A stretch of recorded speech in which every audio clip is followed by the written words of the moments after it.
Before continuing, please leave a comment stating where you are watching from and what time it is there now.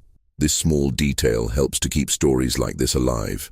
In a blue notebook, now kept in the Asheville Regional Archive, there is a note written in pencil in firm handwriting, dated October 1886.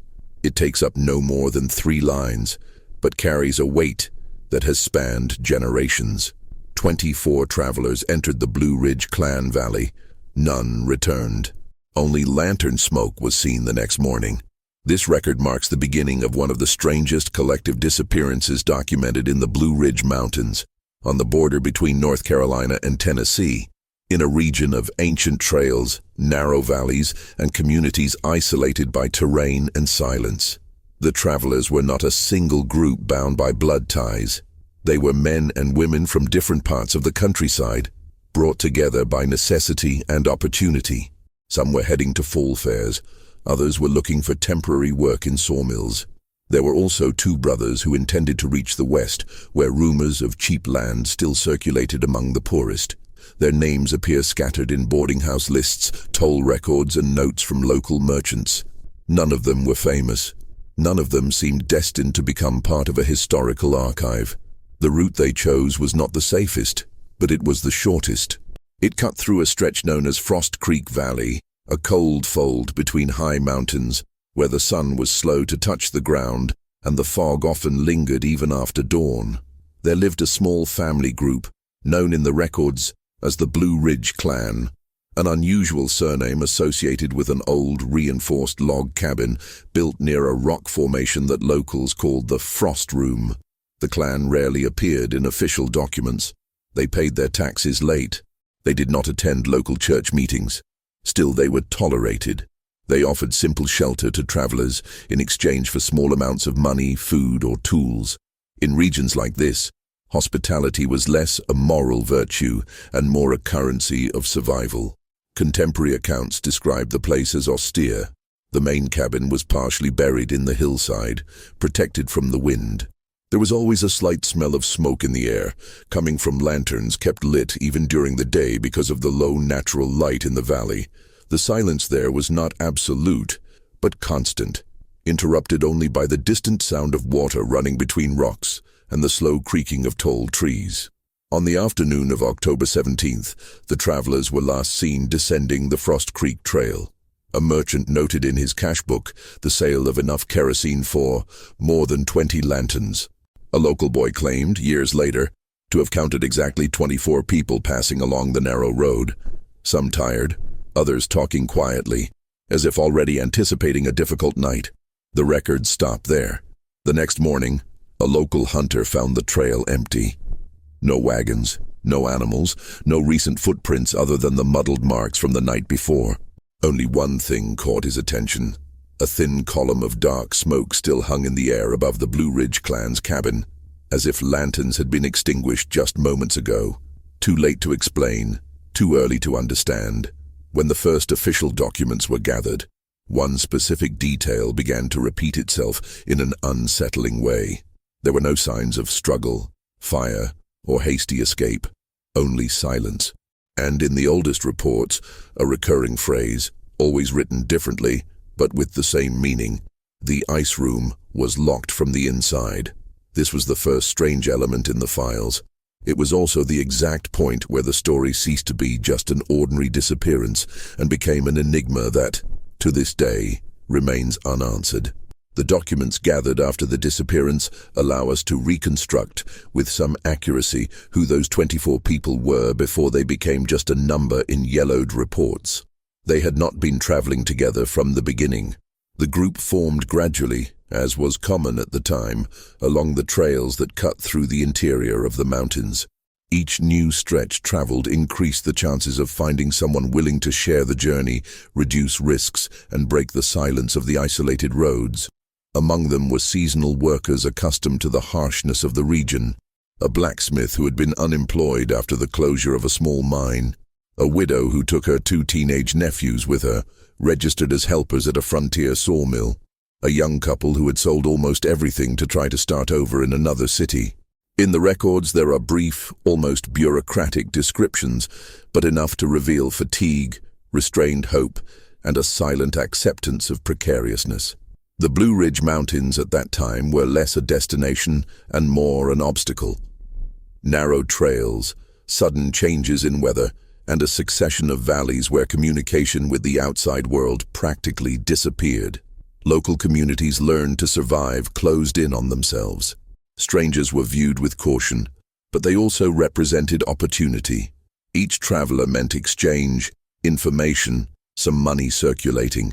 Reports gathered years later indicate that the group passed through the village of Cedar Hollow in the late morning.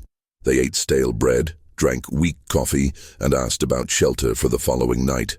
2 residents mentioned Frost Creek as an option, describing the Blue Ridge clan as reserved but trustworthy. No formal warnings were recorded, just a casual comment, noted in a late statement. They didn't stay long with visitors.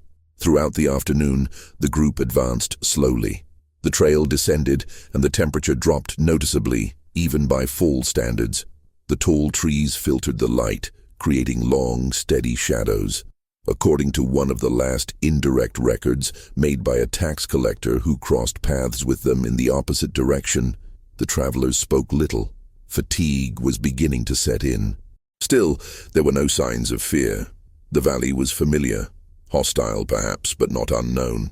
About the Blue Ridge clan, the archives are scarce, but consistent on some points.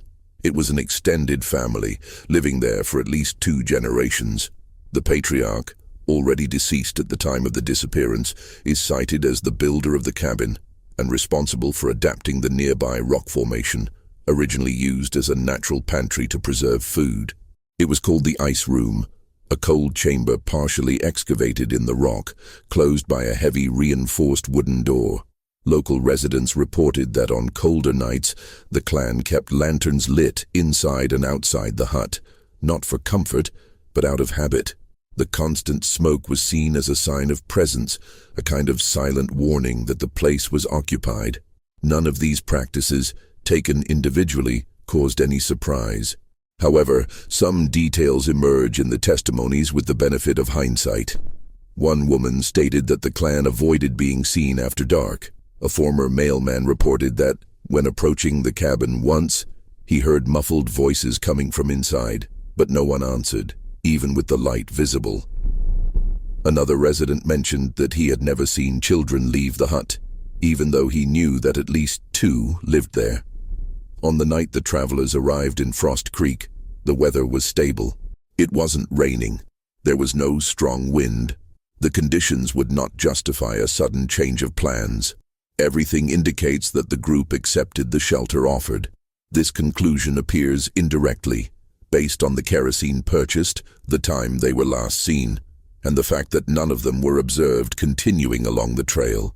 The records suggest an ordinary night, with no immediate incidents. No shots were heard. No cries for help echoed through the valley.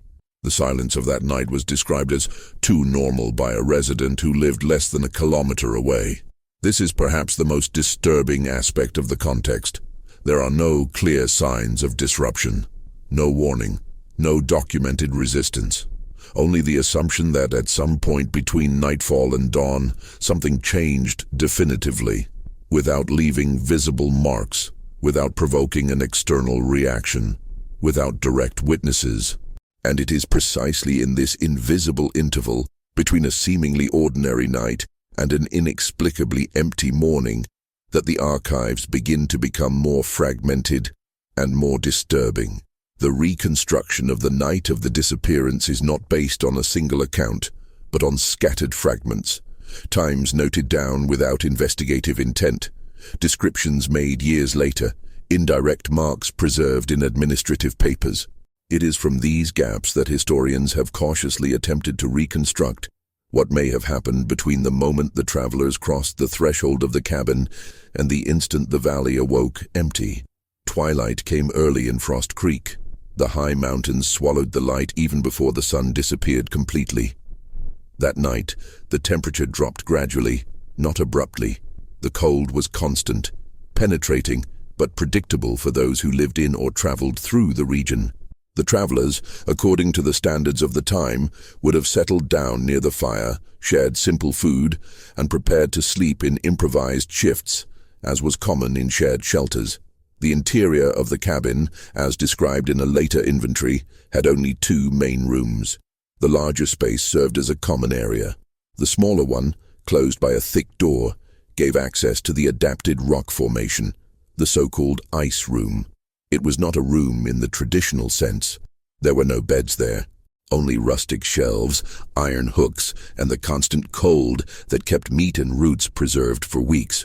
On previous nights, according to the clan's own statements, the place was kept closed, not out of secrecy, but out of practical necessity. Still, on that particular night, there are indications that the door was opened at some point. One of the few objects found days later was a loose iron lock, leaning against the outer wall, as if it had been removed and forgotten in a hurry, or with overconfidence. Around what is now estimated to be 9 o'clock at night, a distant resident reported seeing the light of several lanterns lit simultaneously in the valley.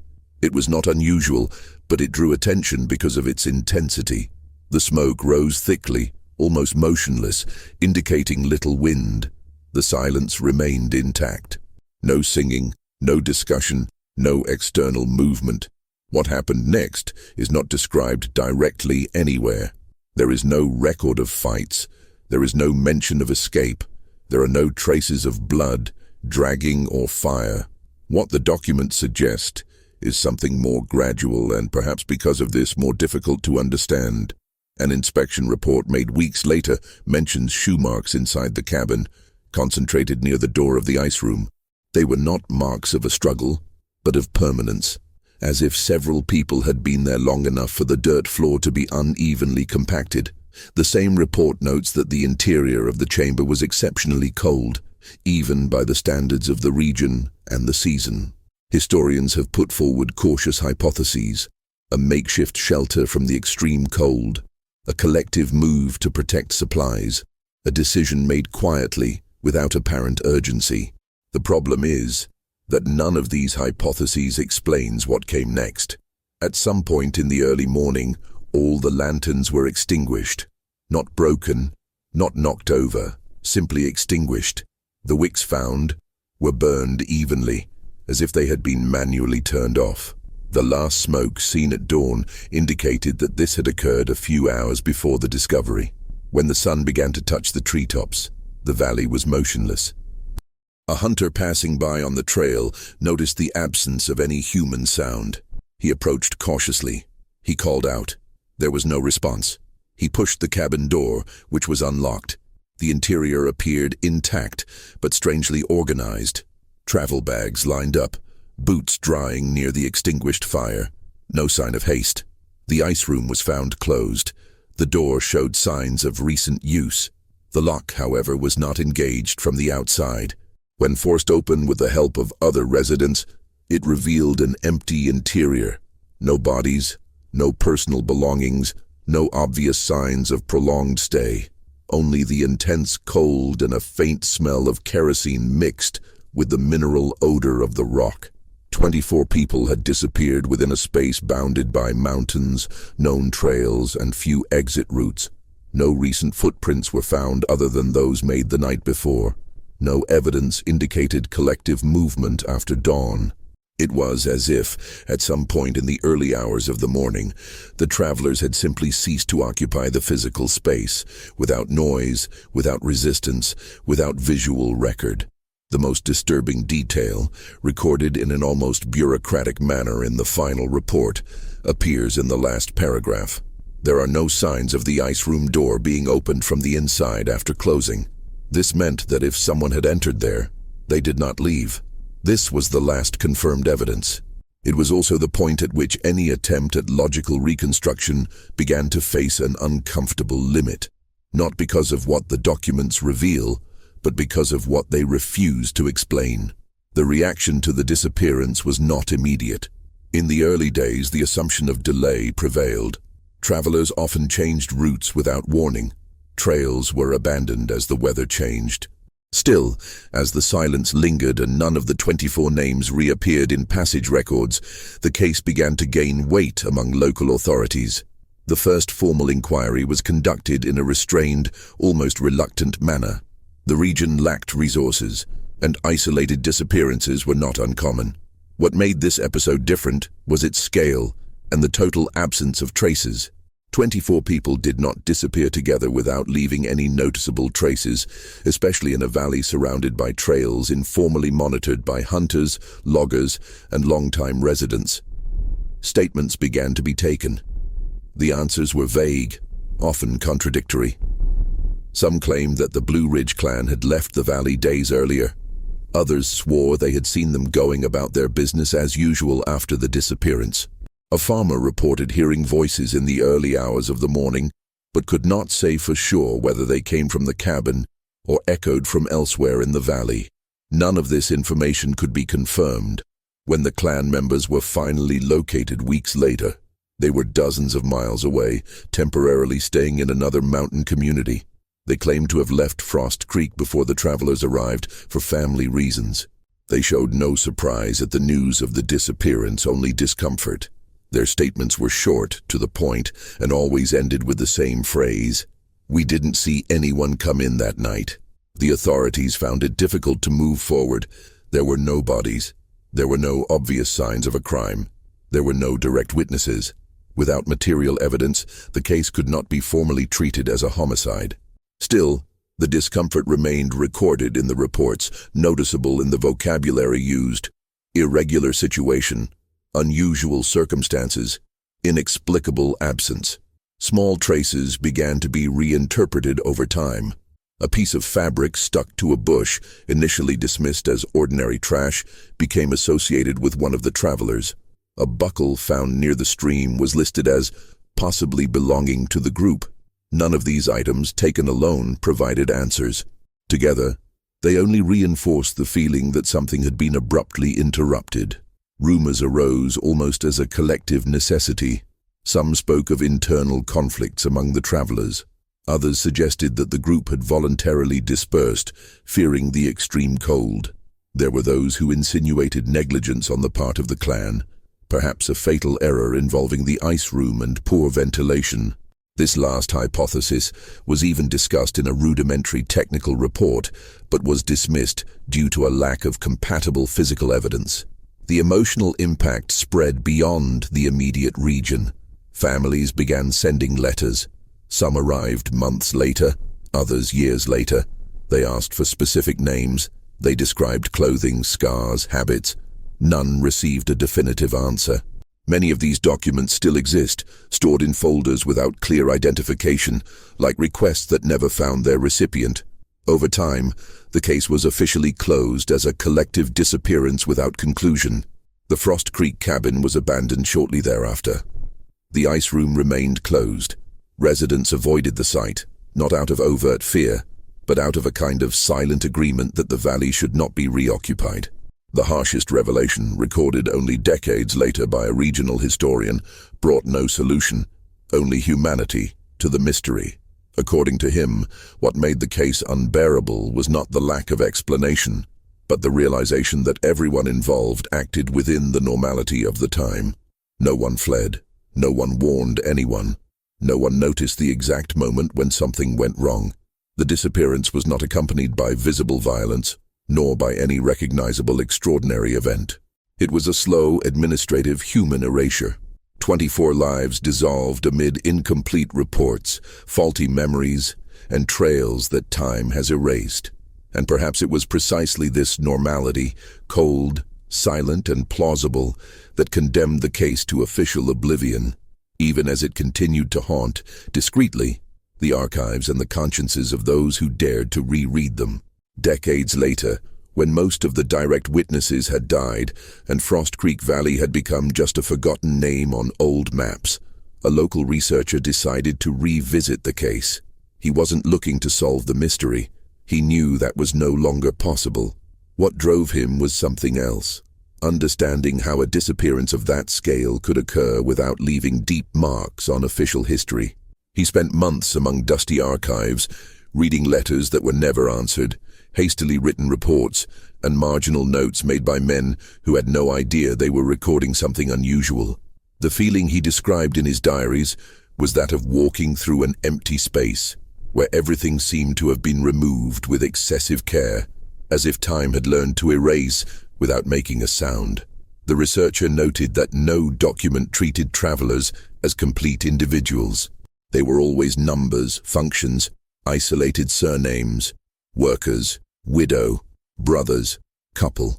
Little by little he tried to reconstruct something beyond that. He imagined the tiredness in their feet, the relief at seeing a shelter, the silent trust placed in strangers out of sheer necessity. Small gestures that do not appear in reports, but which define irreversible decisions. He was even more cautious about the Blue Ridge clan. He avoided late judgments. He recorded only what the documents allowed him to state. They were people shaped by isolation, severe weather, and a culture where closing doors early was a form of self-preservation. If there was a mistake, it was a human error. If there was an omission, it was lost in time. Nothing indicated clear intent, only limits not perceived in time. The ice room was still there even years later, partially collapsed, taken over by roots and a persistent cold that seemed independent of the season. The researcher entered it only once. He found no material traces, only the uncomfortable feeling of being in a space that had fulfilled its function too perfectly. To preserve, to close, to silence. In his final writings he avoided definitive conclusions. He preferred to record a simple observation. In regions where life has always depended on the fragile balance between shelter and danger, small decisions can have absolute consequences. A shelter offered, a door closed. A night too cold for improvisation. The disappearance of the 24 travelers did not change laws. It did not generate new protocols. It did not make it into investigation manuals. It just remained, suspended between what is known and what will never be confirmed. An event that does not require an extraordinary explanation, just attention to what is too common to be questioned. Today, the name Frost Creek is rarely spoken. The trail has been swallowed by vegetation. The cabin no longer exists. All that remains are fragile papers and the uncomfortable awareness that, at some point in history, 24 people trusted that that night would be just another night, and disappeared without even leaving the right to make a noise. The researcher ended his report with a short sentence, written without emphasis, almost like a silent plea to the reader of the future. Not every mystery screams. Some just close the door.